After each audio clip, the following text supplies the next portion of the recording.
પૂજ્ય બાપુ ના ચરણોમાં વંદન સે પ્રણામ પાઠવીને આજ એક નાનો પણ મહત્વનો એક કાર્યક્રમ થોડી જ મિનિટો માટે આપણે કરવાનો છે. રૂપાયતન થી આપ સૌ પરિચિત છો અને ગયા જુલાઈ મહિનાથી રૂપાયતન બાલ ભવનને રાષ્ટ્રીય બાલ ભવન સાથેની સંલગ્નતા પ્રાપ્ત થઈ છે. એ પરિપ્રેક્ષમાં પ્રવૃત્તિનું ફલક થોડું વિસ્તાર્યું છે અને એમાં એક એવો ખ્યાલ આવ્યો કે પ્રજ્ઞાચક્ષુ બાળકો માટે પાઠ્યપુસ્તક અને એ પ્રકારનું વાંચન શૈક્ષણિક પાઠ્યક્રમ ને એ બધું ઉપલબ્ધ છે, પણ ગમ્મત સાથે જ્ઞાન મળે એવું ઇતર વાંચન ઉપલબ્ધ નથી. એ વિચાર એમાંથી આ શરૂ થઈ વાત અને અમે લોકોએ નક્કી કર્યું કે એક એવું સંપાદન કરી અને દર 3 મહિને શરૂઆતમાં પ્રાયોગિક ધોરણે એક એવું ત્રિમાસિક આપણે બનાવીએ જેથી કરીને પ્રજ્ઞાચક્ષુ બાળકોને ગુજરાતી બ્રેલ લિપિમાં એમને વાંચન પ્રાપ્ત થાય. રીનાબેન જસાણી જેઓ સક્રિય છે રાષ્ટ્રીય ધ્વજન મંડળમાં, તો તેઓ એમની સેવા આપે જ છે, પણ બીજી સંસ્થાઓ સાથે પણ એ પોતાની સેવાઓ માનદ સેવાઓને સક્રિય રીતે આપે છે. અને રીનાબેન સાથે આ વિચાર વિમર્શ કર્યા બાદ એના પરિણામ સ્વરૂપે અને ફળ સ્વરૂપે આપણે પહેલો અંક પ્રકાશિત કરવા જઈ રહ્યા છીએ. પૂજ્ય બાપુ ના હસ્તે આનું વિમોચન થાય અને બાળકોને અર્પણ થાય, એનાથી રૂડી વધારે વાત કોઈ હોઈ ન શકે. પણ આજે બાપુ યોગાનું યોગ જુનાગઢ આવ્યા છે. બાપુને વિનંતી કરી અને બાપુએ સહજ રીતે એમાં એ વાતને સ્વીકારી લીધી. એટલે વિશેષ વાત ન કરતા હું બાપુને વિનંતી કરીશ કે તેઓ આ આપણા ત્રિમાસિકનું વિમોચન કરે અને તે પહેલા બાપુનું આપણા સૌ વતી સ્વાગત કરવા માટે બાળકોને વિનંતી.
સંપાદકીય વહાલા બાળ દોસ્તો, કેમ છો? મોજ મસ્તી તથા ગમ્મા અણગમ્મા સાથે તમારી શિક્ષણ યાત્રા ચાલુ હશે. નૂતન વર્ષનો શુભકામનાઓ સાથે કલરવનો પ્રથમ અંક તમારા હાથમાં મૂકતા હું અત્યંત હર્ષની લાગણી અનુભવું છું.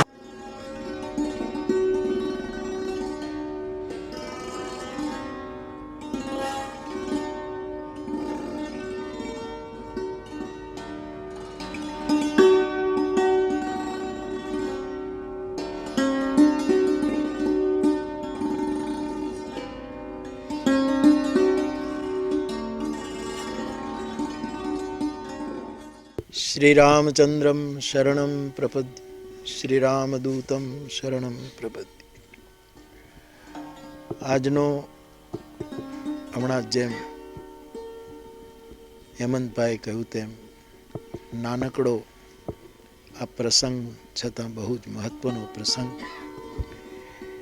એ પ્રસંગે અનાયાસ અતિથિ રૂપમાં ઉપસ્થિત સૌ પૂજ્યચરણ, આ પ્રજ્ઞાચક્ષુ બાળકો આદરણીય પ્રફુલ્લભાઈ, હેમંતભાઈ, બેનશ્રી, વડીલ, અન્ય સૌ ભાઈ બહેનો અને મીડિયાના સૌ મિત્રો, કલરવ ત્રિમાસિક રૂપાયતન શરૂ કરે છે. રૂપાયતન સંસ્થા સાથે રતુભાઈ અદાણીથી લઈને આપણા નાણાવટી સાહેબ થી લઈને આજ હેમંતભાઈ સુધી અને રૂપાયતન સંસ્થાના સૌ કાર્યકરોની સાથે આ સંસ્થા સાથે એક હૃદયનો નાતો છે. અને આ સંસ્થા કલરવ ત્રિમાસિક પ્રકાશિત કરે આ બાળકો માટે, અને એ નિમિત્તે હું એનો સાક્ષી બની શક્યો એનો મને આનંદ છે. આ બાળકો પાસે આંખો નથી પણ પાંખો જરૂર છે. અને ઘણી વખત આંખોવાળા શું કરે છે? અમારે રામચરિત માનસમાં રાવણને 20 આંખો હતી, ભગવાન શંકરને 15, પણ એના ચેલાને 20 આંખો. અને છતાંય રામાયણમાં સ્પષ્ટ લખ્યું 20 લોચન અંધ. રાવણ 20 નેત્રો હોવા છતાંય અંધ છે. આ બાળકો પાસે ચોક્કસ ઇન્દ્રિયના રૂપમાં આંખો નથી, ખાલી આકાર છે, પણ આંખોનો જે ધર્મ છે એ એની પાસે નથી, પરંતુ પાંખો જરૂર છે. અને એ પાંખોને જો સમાજ સમજી શકે, જેમ રૂપાયતન સમજીને કંઈક કરવા જઈ રહ્યું છે, એમ સમગ્ર સમાજ જો એ પાંખોને સમજી શકે તો એની પાંખો થોડી વધારે વિકસિત થશે, ઉડાન ભરવા માટે તૈયાર થશે. અને મને એમ લાગે છે એના નાનકડા માળામાં એક વાસ્તવિક કલરવ પેદા થશે, એક ચોક્કસ પ્રકારનો કલરવ પેદા થશે. મને એક વાત યાદ આવે છે બાપ, એક ટ્રેનમાં, હમણાં જ એક મેગેઝિનમાં મેં આ વાત વાંચી છે.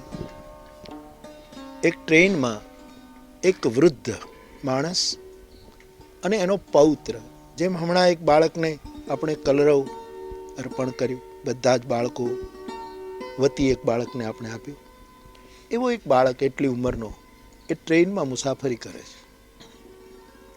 આજુબાજુમાં ઘણા માણસો બેઠા છે.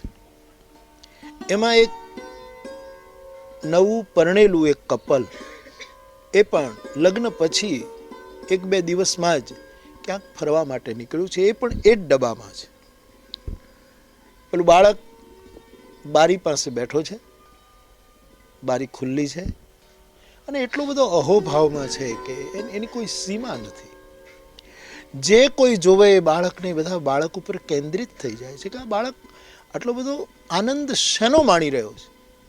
એ આમ કહે કે આહા હા, આટલા સુંદર વૃક્ષો, આટલી સરસ નદી, એના ઉપરથી ગાડી જઈ રહી છે, આવા સુંદર પહાડો, સરોવરો, આ પક્ષીઓ, આ બધું એનો કલરવ, આ બધું એ એટલો બધો અહોભાવમાં ડૂબ્યો છે.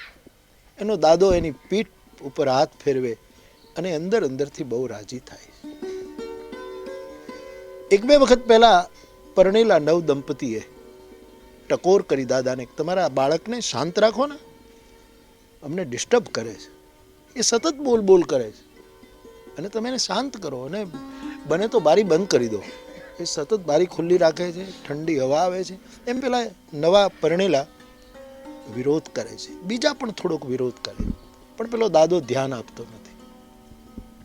30 મિનિટ આ ક્રમ ચાલે છે, અને એમાં ઓચિંતા ટ્રેન તો એની ગતિએ જાય છે, અને વાદળ ચડે છે, અને વર્ષા શરૂ થાય છે, અને વરસાદનું પાણી ધીરે ધીરે ખુલ્લી બારીમાંથી ડબ્બાની અંદર આવે છે, અને એ છોકરો ભીંજાય, એનો દાદો ભીંજાય, પછી વાછટ આમ વધી, અને ટ્રેને એવી દિશા પકડી કે વધારે પાણી ડબ્બામાં આવવા લાગ્યું, અને પેલા નવ દંપતી એક તો ગુસ્સામાં હતા, એના શરીર ઉપર વરસાદના ટીપા પડે છે ને પલળે છે, એટલે પછી એનો મગજ ગયો, અને પેલા દાદાનો હાથ પકડીને કહે કે હવે હદ થાય છે, તમે બીજું કંઈ ન કરી શકો તો કમસે કમ આ બારી તો બંધ કરો કે પાણી અંદર ન આવે.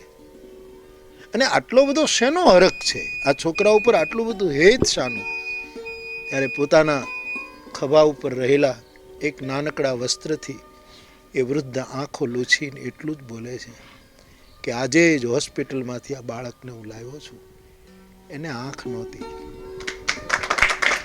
પરંતુ કોઈ દાતાએ આંખો ડોનેટ કરી, અને આંખો એને લાગી, અને આજે જ જોતો થયો છે. એટલે બારીમાંથી કુદરત જોઈ રહ્યો છે કે આ પહાડો, આ સરોવર, આ નદી, આ, અને એમાંય વરસાદ તો એને સ્પર્શથી અનુભવ કર્યો હતો, જિંદગીમાં ક્યારેય જોયો નહોતો. અને વરસાદ, તમે થોડાક પલળ્યા એમાં દુઃખી શું કામ થાવ? ક્યારેક દાદો બહુ સરસ વાક્ય બોલ્યો કે ક્યારેક ઉપરથી દેખાતું સત્ય નથી હોતું, અસત્ય હોય છે, અને ભીતર સત્ય પ્રગટ થતું હોય છે. આ બાળકોની આંખ ઉપરથી દેખાતું સત્ય નથી સાહેબ. આપણને એમ લાગે કે એને વિઝન નથી, પણ એના માટે બહુ સારો શબ્દ આપણે ત્યાં વપરાયો, પ્રજ્ઞાચક્ષુ. એની જે અંતરની આંખ છે એ જ એની પાંખ છે. કાશ આપણી ચાલુ ટ્રેનમાં, આ જિંદગીની ચાલુ ટ્રેનમાં આવા પ્રસન્ન ચિત્તને આપણે જો સમજી શકીએ તો આપણા ડબ્બામાં પણ કલરવ શરૂ થશે, આપણા અંતઃકરણમાં પણ કલરવ શરૂ થશે. અને મને ગમ્યું કે ડબ્બામાં જેટલા માણસો હતા એ બાળકને ભેટી પડ્યા છે. સાહેબ, દયા પ્રગટાવવા માટે પરિસ્થિતિ નિર્માણ થાય તો દયા પ્રગટે. કરુણા તો આપણો સ્વભાવ છે, અને આ સમાજની કરુણા, જનજનની કરુણા આવા બાળકો તરફ આપણી વહેશે તો મને એમ લાગે છે એ પણ એક સાધનાનું અંગ ગણાશે, એ પણ એક ઉપાસનાનું અંગ ગણાશે. પરમાત્મા કોઈને આંખથી વંચિત ન રાખે, પરંતુ સમાજમાં જ્યારે આવું હોય છે ત્યારે આપણી કરુણા એના નાનકડા માળામાં કલરવ પેદા કરે, એવી ગિરનારી ભગવાનને પ્રાર્થના કરું. અને વિશેષ કંઈ નહીં કહેતા, આ બાળકો જે સંસ્થાથી આવે છે એ સંસ્થાને હનુમાનજીની પ્રસાદી રૂપે 5,000 રૂપિયા એ બાળકો સ્વીકારે. અને અમારો હેમંતભાઈ અને એમની આખી ટીમ, આદરણીય પ્રફુલભાઈ, અને આ રૂપાયતન સંસ્થા ફરી એક વખત મને એમ લાગે છે આમ કૂંપળો કાઢી રહી છે. હતું જ એનામાં, અને કૂંપળો એ જ ક્ષેત્રમાં નીકળે જ્યાં કાંઈક પડ્યું હોય છે. અને કોઈ પણ સંસ્થામાં નવી કૂંપળો ફૂટવી જોઈએ, અને આ નવી કૂંપળો ફૂટવાનું આવું કાર્ય એ જોઈને આ સંસ્થાની સાથે મેં કહ્યું તેમ મારો એક નાતો છે, એટલા માટે વિશેષ પ્રસન્નતા અનુભવું છું.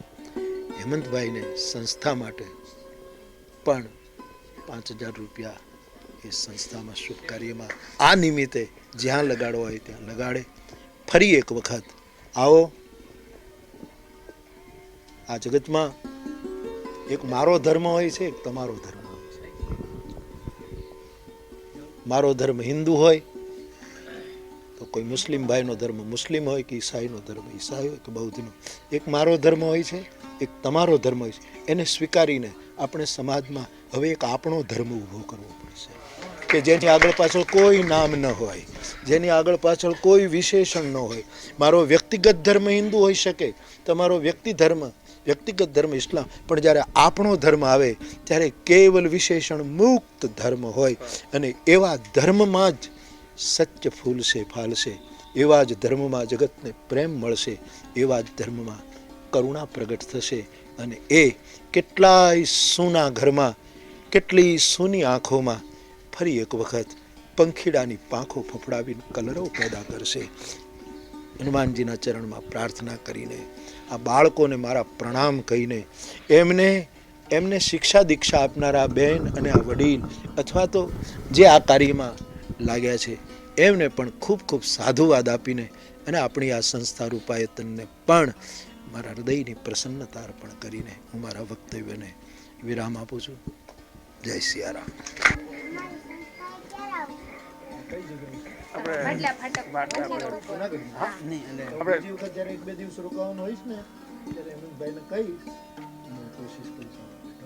શું કરું નામ?